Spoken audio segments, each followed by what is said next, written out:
Dali smo jedan krajnje nelogičan zadatak. Ja sam branio tada zvorničke položaje, položaje zvorničke brigade, svojom jedinicom sam ojačao. S druge strane sam pravio u jednom potoku zasjedu za te njihove linije borca koji se probijali. Skroz nelogično da vi postavite zasjed u jednom potoku gdje ste inferiorni, ali tako su mi naredili.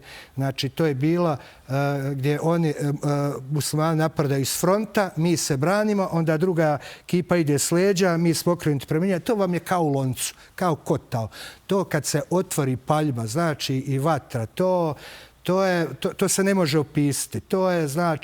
To samo znate da ima dragi Bog koji vas čuva, ni vaše znanje, ni iskustvo, ni hrabrost, ništa vas ne čuva, samo vas dragi Bog čuva i dragi Bog vas drži da ste razumni, da budem razuman, da u datom momentu mogu da donesem pravilnu odluku, pravilnu komandu, da vidim da sačuvam svoje vojnike.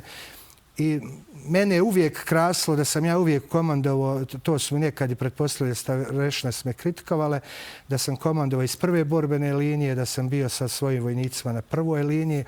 Sam često komandovao juriš s njima zajedno, jer je vrlo opasno ako komandant, ja sam bio izuzetno cijenjen i poštovan kod svojih vojnika, vrlo je opasno kad komandant pogine, može da se raspadne jedinica i to se pretpostavljena komanda uvijek plašila. Oni meni kažu, vodi računa šta ćeš ti uraditi ako s prvoj liniji, a mnogo više ćeš nanijeti štete ako poginem, doći ili do raspada jedinice ili jedinica više neće biti u toliko mjeri borbeno potentna da izvršava zadatke.